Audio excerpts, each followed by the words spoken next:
நீங்கள் தம்ப்நெயில்ல பார்த்தது உண்மைதாங்க. ஆமாங்க, அந்த கடாக்குட்டி இறந்து போச்சு. நம்ம கருவாச்சி மகன் தான். எப்போன்னு கேட்டிங்கன்னா கிட்டத்தட்ட 2 வாரம் ஆச்சு. நானும் சொல்லாமல் இருந்தேன். சரி, அதான் இன்றைக்கி வீடியோவில் சொல்லிடுவோன்னு அதான் சொல்கிறேன். என்னாச்சுன்னு கேட்டிங்கன்னா, நாய் கடிச்சிச்சுங்க.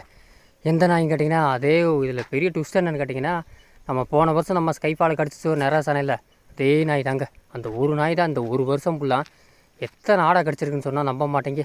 சரி வாங்க, நான் சொல்கிறேன். முதல்ல ஆடுகளை ஒன்று சேர்க்குறேன். நேற்று அடித்த காற்றுக்கு நெத்தெல்லாம் ஊந்துருக்கு. அந்த ஈரநத்தை திங்கிறாங்க, அதனால தான் ஓடாமல் இருக்காங்க. ஒரு குரூப் அங்கிட்டு இருக்குது. ஆடுகளை ஒன்று சேர்த்துக்கிட்டு உங்களுக்கு சொல்கிறேன். முதல்ல நெல்லுங்க வரட்டும், ஒன்று சேருங்க. நெத்தை தின்ட்டிங்களே, ஈரநத்து ரொம்ப திண்டான்னு கழியும். மண்ணாக இருக்குமா, சவக்கு சவக்குன்னு தின்னும். நீ இந்த சின்ன பிள்ளைனாக்க கையில் தான் வாங்குவீங்க. நீங்கள் கீழே கிடக்கு வர்றா இம்புட்டுண்டு. ஆனால் என்ன ஈரத்துக்கு சவக்கு சவக்குண்டும் தின்னு. அம்னியத்தா இந்த இருக்க ஒரு அம்னியத்தா, இங்கிட்டு வாங்கடா, முடியா போதா வாடா, உனக்கெல்லாம் நல்லா நெத்து சத்தாவது வருவேன். நிறையா கிடக்கு. இதில் நாட்டு கை எங்கிட்ட காற்று விழுந்திருக்கு, வளைச்சி விழுந்திருக்கு. நான் அந்த நாயோட கதையை சொல்கிறேன். போன வருஷம் ஒரு கை வளர்ப்பாடு கரைக்கிட்ட மேய்ச்சிக்கிட்டாங்க. நம்ம ஊராடு ஒரு தாயாடை கடிச்சிச்சு, காப்பாற்றிட்டாங்க, அது பிரச்சனை இல்லை. அடுத்து அப்படியே ஒரு செம்பரியாடு, நம்ம ஊருக்கார செம்பரியாடு ஒன்று கடிச்சு செத்து போச்சு ஒரு குட்டி. நம்மளை அசால்ட்டை விட்டேன். இப்போயும் நாய் கடிக்கிறது தானே வருது. அதுக்கப்புறம் அந்த நாய் வேட்டையை ஆரம்பிச்சுங்க. அது கூட இருக்கிறது. அப்படியே பக்கத்தூர் போகும்போது நம்ம ஒரு தென்னை மரமாக இருக்கும், ஒரு மாங்காய் தோட்டம் இருக்கும்ல, அங்கே நான் ஒரு 10 குட்டி இளங்குட்டி வாங்கியிருந்தேன். 3-10 குட்டி செம்பரி குட்டியாக முள்ளுக்குள்ளே நெத்து பறக்குன்னு விட்டாங்க போன வருஷம். 10 குட்டியை ஒரே நாளாக களி பண்ணிடுச்சு, சொல்லி முடிச்சு. அதுக்கப்புறம் நான் இங்கிட்ட ஒரு கை வளர்ப்பில் ஒரு ஆடு, நம்ம ஒரு தடவை ஊர்னிக்கு மேய்க்கும்போது ஒரு நாயை கடிக்க வந்து வீடியோ கூட பார்த்துருப்பேன். அந்த ஆடை ஒன்று கடிச்சிச்சு, அதை விட்டுருச்சு. அதுக்கப்புறம் எங்கே கடிச்சுன்னா நம்ம ஸ்கைப்பால் கடிச்சிச்சு. அதையும் சரி நம்ம விட்டுட்டோம். ஸ்கைப்பால் கடிச்சேன்னே நானும் விட்டுட்டு அசால்ட்டான்.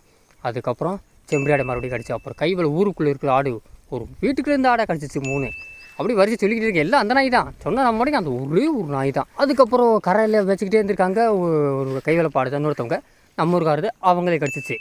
அதை விட்டுட்டு அப்புறம் எங்கன்னா மொசலை பிடிக்க அதை பிடிக்கவே ராவிக்கிட்டே இருந்துச்சு. கொஞ்சம் சூடேறி செடி இருப்போம். ஒரு தடவை பண்ணியை பரட்டு திரும்ப ஒரு குரூப்பு வீடியோ கூட காமிச்சிருப்பேன்.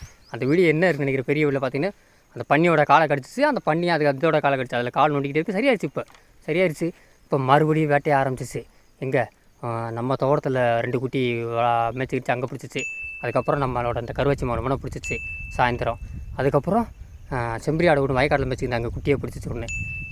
முந்தா நேற்று நம்ம கூட மேய்ப்பாரில் ஆடு, அவரோட ஒரு கடா குட்டியை பிடிச்சிச்சு. அப்படி மாதத்துக்கு ஒன்று வாரத்துக்கு ஒன்று பிடிச்சிக்கிருக்குங்க. அந்த நாய் என்ன செய்யுதுன்னு எங்களுக்கு ஒன்றும் தெரிலங்க. அப்படியே என்ன செய்ய ஒன்றும், அந்த ஒரு நாய் தாங்க, அதுதான் ஹெட்டு. அது கூட ஒரு 5 நாய் இருக்குது. அப்படி எப்படி பிடிக்குதுன்னு கிடைக்கல, அப்படி மிரண்டவங்க. வேட்டைக்கு கூட நான் பார்த்துருக்கேன். நாயில் பன்னியை கூட அப்படி தொடாது. ஆனால் பன்னி 50 கிலோ பன்னியை காலை கடிக்குன்னா அப்போ எவ்வளோ தைரியமாக நாய்ங்க. அது ஒன்றுமே செய்யலை. அந்த நாய் என்ன தான் செய்ய, நீங்களே கமெண்ட் சொல்லுங்கள். ஆனால் வெறுத்துட்டேன். என்னடா செய்ய அப்புறம் வாரத்துக்கு ஒரு குட்டியை கிடச்சா நிம்மதியாக ஆடு மேய்க்க முடியல. சாயந்தரம் தான் மொத்தம் அப்படி பின்னாடியே திரிய வேண்டியதாக இருக்குது. இந்த முள்ளுக்குள்ளே எங்கிட்டு போகுது வருன்னு தெரியல. மொத்தம் இந்த ஆடுகளை சேர்க்குறேங்க. இவங்க பேசுகிற கேப்பில் ஓடி போயிடுவாங்க. இல்லை ஓடிட்டாங்க பற்றியா, எங்கேயோ போயிட்டாங்க. ஊரினியை தாண்டி ஒரு குரூப் போயிடுச்சு. இருந்தாலும் உஷாராக கவனிச்சிக்கிறோம். அவங்களுக்கு போய் ஒன்று சேர்ப்போம். வரிக்குதிரை வரிக்குதிரை நீ எல்லாம் ஓடுறது நாய் எங்கிட்டு வரும் கண்டுபிடிக்கணும். இந்த முள்ளுக்குள்ளே தாங்க வருது. நீலாம் முதல்ல வருது கண்ணை முழிச்சுக்கிருக்கா. அவர் நம்ம கண்ணு தெரியாத மாதிரி இந்த மாதிரி முள்ளுக்குள்ளே போகிறது, எங்கிட்டு போகுது எங்கிட்டு வருதுன்னு கண்டே பிடிக்க முடியாதுங்க. ஆடை பார்க்க முடியாது. காலை டயத்தில் கூட வராது, வெயில் இருந்தாலும் நாய் வராது. சாயந்தர டயத்தில் எங்கிட்டு போகுதுன்னு கண்டுபிடிக்க முடியாது. ரொம்ப கஷ்டம். பாருவீங்க நெத்து திண்டும் சீம கருவில் நெத்து திடுறாங்க. அது இனிக்கும்லண்டு எங்கே போனாலும் மண்ணாத்தே இருக்க போகுது. இங்கே என்ன இருக்குது, இதில் நின்று ஏதாவது ஒரு புல் கெரா பார்க்கணுங்க. இந்த மாதிரி கெரா தான் இந்த மாதிரி டயத்தில் கிடைக்கும்.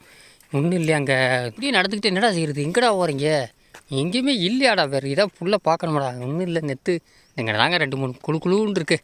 இதில் தான் நெத்து விழுந்தாத்தான் உண்டு. போன வாரத்துக்கு முந்தின வாரம் திங்கக்கிழமை நினைக்கிறேன். அந்த முதல் மேட்சில் கூட்டு கொஞ்சம் பேர் எங்கே அந்த மழை காலத்தில் நம்ம வரிக்குதிரை மகன் திருசாமையெல்லாம் இருந்தவங்க கழிச்சில் கடந்தவங்க. அவங்க 2 பேரும் இறந்துட்டாங்க கழிச்சில். இவனை கழிச்சில் காப்பாற்றினேன். அதுக்கப்புறம் கால்கானை வந்துச்சு, கால்கானையும் காப்பாற்றினேன். வாப்புன்னு வந்துச்சு, அதையும் காப்பாற்றிட்டேன். அதெல்லாம் தப்பிச்சு வந்து அன்றைக்கி தான் மேட்ச்சில் கொஞ்சம் அடுத்த வந்தேன். 3ஆவது நாள் தான் பையன் உள்ள சாயந்தரம் போனதாங்க. அப்புறம் நம்ம ஆடு எந்த ஆடு விற்கலை. எல்லா ஆடுகளும் நம்மக்கிட்ட இருக்குது. இந்த கண்ணுமை மட்டும் நெத்து பறக்க போனா. சரி அவளை பார்க்க போனேன். அப்படியே தனியாக ஒதுங்கி 2 மேஞ்சான். ஒரு 10-15 மூணு தூரம் நான் அந்த பக்கம் அதை பார்த்து திரும்பிக்கிட்டே எல்லா ஆடும் ஓடுது. இன்னும் ஓடுன்னு திரும்பி பார்க்குறேன். இன்னும் தலையை வலிச்சிக்கிட்டே ஓடியாங்க, கொஞ்சம் கழுத்து வலிச்சிக்கிட்டே இருப்பான். அப்படியே ஓடனவே அப்படியே கழுத்தை உரிய பிடிங்க, இப்படி பிடிச்சி போடுறது திரும்ப அந்த நாய். அப்படியே பிடிச்சி ஒரு சுண்டு, இப்படி ஒரு சுண்டு, அப்படி சுண்டு, அவ்வளோதான் கீழே பிடிச்சி. நான் ஓடி கம்பெடுத்து வீசினேன், கத்திக்கிட்டே ஓடி வீசினேன். திருப்பி அப்படி கிட்ட பார்க்குறேன், கீழே விழுந்து கிடைக்க ரத்தம் விழுது. நானும் மண்ணை எடுத்து அப்பி பார்க்குறேன், நிற்கல, அவ்வளோதான் ஸ்பாட்லேயே இறந்து போச்சு. அந்த நாய் எல்லா ஆடுகளும் கொள்ளும்போது இந்த மாதிரி தான் எல்லாரும் ரத்தம் சொல்கிறாங்க. கழுத்தை ஒரு தூக்குது 10-15 கிலோ இருக்குது ஆடுகளில், ஒரு வாயில் தூக்குதுங்க. அப்போ எவ்வளோ பெரிய பவர்னு பார்த்துங்க. வேட்டை நாய் கூட தூத்துப்போங்க, அப்படி மோசமாக இருக்குங்க. அந்த நாய் என்ன தான் செய்ய தெரில. அங்கனே செத்து போயிட்டான். அப்புறம் அதை தூக்கிட்டு வந்து இந்த ஆடுகள் ஒரு பக்கம் ஓடி போச்சு. இந்த ஆடுகள் எல்லாத்தையும் ஒரு பக்கம் பாடிட்டு திருப்பி பார்க்குறேன் அவனை திருப்பி நாய் தரத்தனை இழுத்து போயிடுச்சு. அப்புறம் திருப்பி விரட்டிட்டு அவனை தூக்கிட்டே வந்து ஒரு இடத்துல வச்சு சரி இந்த ஆடுகளை ஒன்று சேர்த்து அப்புறம் நைட்டு 6 மணி போல் தான் புதைச்சான். என்ன செய்ய? அதுக்கு அடுத்த நாள் நம்ம கருவாச்சி இல்லாட்டி இன்னொருத்த எங்கே கண்ணே இன்னொரு கடா குட்டி இருந்தேன் 2 குட்டியை கடிக்க மறுபடியும் வந்துச்சு. ஆனால் உஷாராயிடுச்சு. அன்னைக்கு காப்பாற்றியாச்சு ஆடுகளை. கொஞ்சம் கொஞ்சமாக அதுக்கு தான் ஆடுகளை குறைச்சது காரணம். இந்த அறிக்கையில் கண்ணுமை மகன் இவனை தான் கடிக்க தெரிஞ்சு பயப்புள்ள ஸ்லோவாக வருவியா கடைசியில் வருவியா எம்பாடு தலையை வலிச்சு மேய்வான். இந்த மாதிரிலாம் குட்டி கிடச்சிருந்துச்சுக்க அவ்வளோதான். இதெல்லாம் மொத்தமே உயிரடக்கி 5-6 தான் இருக்குது. ஒரே தூக்கு கழுத்தை தூக்கி சோழியை முடிச்சுட்டு போயிட்டே இருக்கும். எங்கே வருது எங்கிட்டு வருதில்லை. இப்படி தாங்க துத்திக்கில் பம்பிக்கிட்டே வருங்க. இப்படி தலையை வலிச்சு மேய்தா அப்படி எது வருதில்லை சாப்பாக்குன்னு பிடிச்சிவிடும். எத்தனை நேரம் இந்த நாய்களுக்கு காவாக்க போகிறோன்னு தெரிலங்க. அது போக இந்த மழையும் அதுக்கேற்ற மாதிரி செய்யுதுங்க. மழையெல்லாம் பார்த்தீங்கன்னா திங்கக்கிழமை ஸ்டார்ட் ஆச்சு நம்ம தமிழ்நாட்டில் மழை. திங்கக்கிழமை பெய்யல. செவ்வாய்க்கிழமை லைட்டாக ஒரு 10 நிமிஷம் தூத்த விழுந்துச்சு. நான் கூட மழை வரும்னு எதிர்பார்த்தேன். வெயில நேற்று புதன்கிழமை எங்கேயும் இல்லை பக்கத்தில் சாயந்தரம் பக்கத்தில் அங்கே இறங்குது. இந்த மழை பக்கத்தில் இறங்கி மழையே இல்லை. அப்படியே காற்றடிச்சு மொத்தம் தள்ளி போயிடுச்சு. கொத்தப்பட்டு மழை இல்லைங்க வேஸ்ட்டுங்க. என்ன இன்னையோட மழை பெய்யுதுன்னு சொல்கிறாங்க. ஆனால் சனிக்கிழமை முடியுது. ஆனால் நேரே தென் மாவட்டம் முடியுது. வட மாவட்டம் வந்து சனிக்கிழமை வரைக்கும். அதில் ஏதாவது தப்பி பெஞ்சாத்தான் உண்டு. இந்த ஆடுகளுக்கு கையறை தான் வாங்கி வைக்கணுங்க. என்ன கையறை ஒரு 5000-10,000 ரூபாய்க்கு கையறை வாங்கி கொஞ்சம் என்ன தெரிஞ்சு சாயந்தரம் மேட்சில் வந்து 2 பட்டையரை கடிக்க விட்டு பங்குனி சித்திரை வையாசிக்கெலாம் இதைத்தான் செய்யணும். இந்த ஐடியாவே நானும் யோசிச்சிருக்கேன். ஏன்னா இத்தனை உறுப்பையை காப்பாற்றினா இதைத்தான் செய்யணும். இதெல்லாம் ஸ்டோனியா அது பாட்டு தனியாக போகிறது. இப்போ பூச்சி முகலாம் நாய் வருது பார்க்குறது கிடையாது. தலையை வளைச்சி மேயுது. இதெல்லாம் பார்த்துச்சுன்னா போச்சே. எங்கிட்டாவது பயப்படாமல் மேயுதுங்க. தற்கொலை இதான் சீமானத்து இன்றைக்கும் ஈரத்துக்கு அதுக்கும் சவக்குண்டு எனக்கு ரொம்ப திண்டாத்தையும் களி இங்கே அவ்வளோலாம் கிடைக்காதுங்க. ஒரு ஆட்டுக்கு 1-2 கிடைக்கிறதே ரொம்ப கஷ்டம். தெரிஞ்சு 1-2 ஆடு கொடுக்கலாம். நெட்டி போட்டு தற்கோர் நீ தான் லக்கு. நீ தான் சொன்னோன்னே ஓடியான்ட்ட தின்னு 2 மணிக்கில் போகிறேன் எடுத்துட்டுக்க. இந்த பழுன்னு எங்கே போனான்னு தெரியல. தவா பாபி இத்தாருக்கோரு கொடுக்குறேன் கண்ணுது இல்லையா பாரு நெத்து தான். நானும் வேறு எதுவும் ஏமாத்தலை. தின்னு எப்படி இருக்குது சவக்குண்டு தான் கிளை வேணக்கா விடுறா அவர் தள்ளிடு எப்படியாது. ராவட்டி கிராவட்டி வர்றி இது என்னென்னு பாரு நெத்திரி தின்னடி தின்றி எப்படி இருக்குது இன்றைக்கி தான் நல்லா இருக்குது டேஸ்ட்டாக இருக்கும். இதெல்லாம் 1-2 தான் கிடைக்கிது.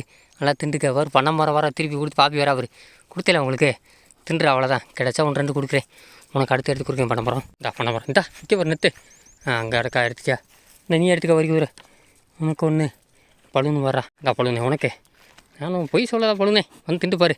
மூந்து பார்க்குற அவர் நல்லதா கெட்டதா இது விஷத்தை கொடுக்குறானா சொல்ல முடியாது. நம்ப முடியாது. மூந்து பார்த்து திங்கிறா பாருங்க எம்புட்டு நெத்து அப்படியே உதிர்ந்து நேற்று சாயந்தரம் திவிங்க வாரு வேணான்ட்டு மண்ணாக இருக்க அதான் திங்கலை. காஞ்சோம் நாளைக்கு மதியம் இன்றைக்கி மதியத்துக்குள்ளே காஞ்சு வச்சுன்னா இதெல்லாம் திண்டுள்ள அம்புட்டு நெத்துங்க. நம்ம வீட்டில் இருக்க ஸ்கை பால்க்காது 2-3 பேரைக்கு கொடுப்போம். அவ்வளோ வீட்டிலே கிடக்கா பெருக்கி வச்சுக்கிடுவோம். மைக் செட் மாயக்கா 1 வாரம் அந்த நெத்துக்கு ஓடுனீங்க லொங்குன்னு நான் எனக்கு ஓடுனீங்க மாதிரி கேமராக்கு முத்தம் கொடு அங்கேருந்து வந்தேன். இப்படி நெத்து கிடக்கு பழுனே என்ன வேணாமா நெத்து இப்படி திண்டு போர் அடிச்சு போச்சா அங்கே வாரு கண்ணுக்கிட்ட உண்ணியை. இங்கிட்டு தான் உண்ணி ரொம்ப வெயில் காலத்துக்கு வருதுங்க. உண்ணி மருந்து போடணுங்க. இது எல்லாமே இந்த ஆடுகள் கொட்டத்துலேயும் போடணும். எல்லா ஆடுகளுக்கும் போடணும். அப்படியாத்தா இது பார்த்தா நெத்து வேணாமா உன் காலுக்கில் நெத்துக்கு போர் அடிச்சு வெறுத்து போச்சு. திண்டு வெறுத்தாத்தான் தெரியும் ஓட மாட்டேங்க. என்னையும் இல்லாட்டி ஓட வைப்பீங்க. என்ன இப்படி வந்து சீட்டை பிடிச்சிங்க நல்ல கிழக்க போய் கராயில் மேய் வாங்க முடியா கமான் காய்ஸ். அதுக்குள்ளே வெயில் ஏறிச்சு மணி 11 தான்டா ஆகுது. இன்னும் நெத்தை திண்டு வெறுத்து போகணும். வெறுக்க திண்டாத்தே நீங்கள் ஓட மாட்டீங்க. எப்போ போத அன்றைக்கி போதெல்லாம் பரவாயில்ல தப்பிச்சிட்டாங்க. எப்படியோ நாய் வரைக்கும் வந்ததில்ல எப்படி தப்பிச்சான்னு தெரியல. ஓட்டியான் பரவாயில்ல ஓட்டியான் அவன் தான் மாட்டிக்கிட்டான் பையன் உள்ள நட ஓடி ரோசியா எங்கண்ணா கடிச்சுன்னு கேட்டிங்கன்னா அந்த இருக்குங்க நாங்கள் பக்கத்தில் இருக்க அவ்வளோதான் ஒரு 10-15 மீட்டர் தான் தூரம் இருக்கும் கரெக்டாக இந்த இடம் தாங்க. ஆடுகள்லாம் அப்படியே நெத்து பறக்க வரிசையாக வந்தாங்க. அந்த நாய் சவுக்கையிலேருந்து அப்படியே வந்தது. இவன் இங்கே மேய்ஞ்சிக்கிட்டான். எல்லா ஆடுகளும் ஓடி அப்படியே கடகடன்னு ஓடிச்சு. நான் தான் இங்கே நாங்கள் பக்கத்தில் இங்கே தான் நிற்கிறேன். அவ்வளோதான் திரும்பி நான் கண்ணுமையை பார்க்குறேன். கண்ணுமை அங்கே போயிருந்தேன். சரி ஆடு சேர்க்க போகணுன்னு திரும்பி சேர்க்குறேன். ஆடு முதுன்னு ஓடிச்சு. இவன் முட்டுக்கு வந்தேன் கப்புன்னு இந்த பழத்தில் கவிச்சுங்க. இந்த இடத்துல அங்கே ரத்தம் சிந்துச்சு. அப்படியே இந்த இடத்துல இறந்துட்டேன். அந்த மண்ணை எடுத்து அப்பி பார்த்தேன் இறந்துட்டு தான் திருப்பி போயிட்டு வர இந்த ஆடுகள்லாம் அங்கிட்டு ஓடிடுச்சு. அப்புறம் திருப்பி ஆடுகள் சேர்த்த போய் இந்த குட்டியை தூக்கிட்டு நாய் அங்கே போயிடுச்சு. அப்புறம் திருப்பி அங்கேருந்து தூக்கிட்டு வந்து அப்படியே சம்மந்துக்கிட்டே வந்து அங்கே கொண்டு போய் போட்டேங்க. கரெக்டாக ஒரு அப்படியே 5-6 செகண்ட் 10 செகண்ட் கூட இல்லை. அப்படியே கவுனே வேலை முடிச்சுங்க. முதல்ல நாய் கடிச்சா கூட ஆடுகள் தப்பிக்கு. இப்போல்லாம் அப்படி இல்லை பிறக்கி வைப்போம். நிறையா இது கிடக்கு. ஸ்கைப்பால் கொடுப்போம் வீட்டில் இருக்க சின்ன குட்டிகளுக்கெல்லாம். இல்லாட்டி மூஞ்சி வீங்கி போவோம் அந்த நெத்து பார்க்காம அவள் வீட்டிலே கிடக்கிறவளா நாய்க்கு பயந்துக்கிட்டு அவளை வீட்டிலேன்னு போயிட்டுருக்கேன். சின்ன குட்டி நடக்க மாட்டான்ண்டு பையில் கொஞ்சமாக அள்ளி போட்டுக்குருவான். ஏற்கனவே நிறையா பறிக்க வச்சுருக்கேன். போதுங்க ஒரு சின்ன பை அளவு பிடிங்க நல்லா ஒரு 2 கிலோ தரும். அந்த அளவுக்கு அமுக்கி வச்சு திரிச்சிட்டேன். நல்லா பறிக்கிங்க நீங்கள். அம்புட்டு தாண்டி கிடைக்காது. இன்றைக்கி ஒரு நாள் தான் நல்லா பிறக்கிறான் ஒரு திராவராங்க முட்டி போட்டு மோதிரத்தை தேர்ன மாதிரி தேடுறாங்க ஒரு ஏலியனாத்தா ஏலியன் எப்படி படுத்துருக்கா ஒரு சுடலையாடி கல் தான் இங்கிட்டு விட்டுட்டு அங்கிட்டு படுக்கிறா ஒரு சூடு ஏத்திரியா வெப்பலை நேற்று குளிர் ஆயிடுச்சு நனைஞ்சிட்டேன் ஏன் நண்டு மகளை நண்டு வர்க்கம் ஏலியனாத்தா காதை பாரு அப்படியே மூலி போகாமல் பார்க்குறா பாரு அவள் பெரிய மூலி போகாமல் வந்தா இங்கே வர்றே இங்கே வர கருப்பட்டி அங்கடியே கருப்பட்டிலாம் உன் தோஸ்து அவளும் போயிட்டா. இன்றைக்கி வெயில் ரொம்ப ஜாஸ்திங்க.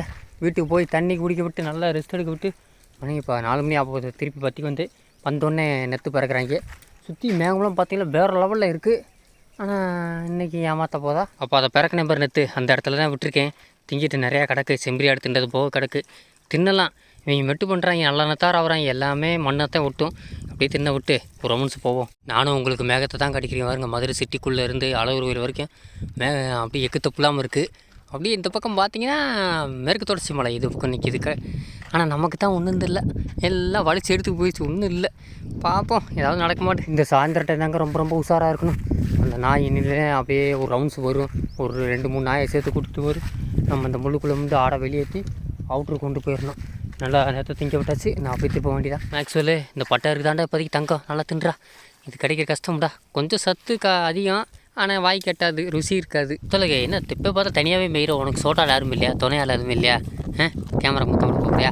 உன்னை யாரும் சேர்க்க மாட்டேனாங்களா? இல்லை தனியாக வந்து போயிடலாம் தெரில. உனக்கு யாராவது சோடு இருக்கும், கிராவிட்டி இருப்பா உன் தங்கச்சி. இப்போ தனியாகவே வர்றான். எங்கிட்ட வடக்கு பக்கம் போனால் போகட்டும் போடான்றாங்க. இந்த ஒரு வாரம் வடக்கு பக்கம் பக்கத்து ஊரில் வாரம் ஒரு விக்கெட் போய்கிட்டே இருக்குது. இதோட 4வது விக்கெட் நினைக்கிறேன். என்னன்னு தெரியல. எப்பயும் மழை காலத்துலாம் ஏகப்பட்ட விக்கெட் போகும். இந்த வட்டத்தில் வெயில் காலத்துலேயே அப்படி போகுது. என்னன்னு தெரியல. எல்லாம் அப்படியே கிளைமேட் செஞ்ச மாதிரி இது மாறிடுச்சு போல். யாராவது ஒரு ஆள் இறந்துக்கிட்டாங்க இருக்காங்க. இந்த வெட்ட வெளியே தாங்க பார்க்கணும். அப்படியே ஸ்ட்ரைட் அங்கிட்டிருந்து வரும் நாய், இல்லாட்டி இங்கிட்டிருந்து வரும். உஷாராக இருக்கணும். பழுனே என்ன நெத்து திண்டியா வகுத்து நெப்பிட்டியா? நல்லா சீட்டை பிடிச்சி படுத்துட்டியா? சாமி உருண்டு கொடுத்துருவோம். உஷாராரு. நாய் எங்கிட்டு வருதுன்னு மட்டும் பாரு. எவனா ஒரு ஆடு சிக்னல் கொடுத்தா கண்டுபிடிச்சிடலாம். ஒரு ஆடு சிக்னல் கொடுக்கும்போது அப்படியே மொத்தமாக ஒரு பக்கமாக சாய்வாங்க. வாருங்க இன்றைக்கி கிழக்கு பக்கம் இறங்கிருங்க. மதுரை திருப்புரம் கொண்ட ஏரியாவில் அந்த பக்கம் இறங்கிடுச்சு. லக்கு இன்றைக்கி. ஏன்னா வேறு எங்கிட்டுமே இறங்கலுங்க. வெயில் கொளுத்திக்கிருக்கு. மழை இறங்கி கும்புறி இருக்கும். இடி மின்னலும் இப்போயே நல்லா இறங்கிருச்சு. இதெல்லாம் நமக்கு வர சான்ஸ் இல்லை. நமக்கு இன்றைக்கி அவ்வளோதான் முடிச்சு. நல்லா நெத்த திண்டுங்க. இந்த கிராயை கடிச்சு பொழுத ஓட்டுவோம். சரி நண்பா, மழை ஏமாத்திருச்சு நண்பா.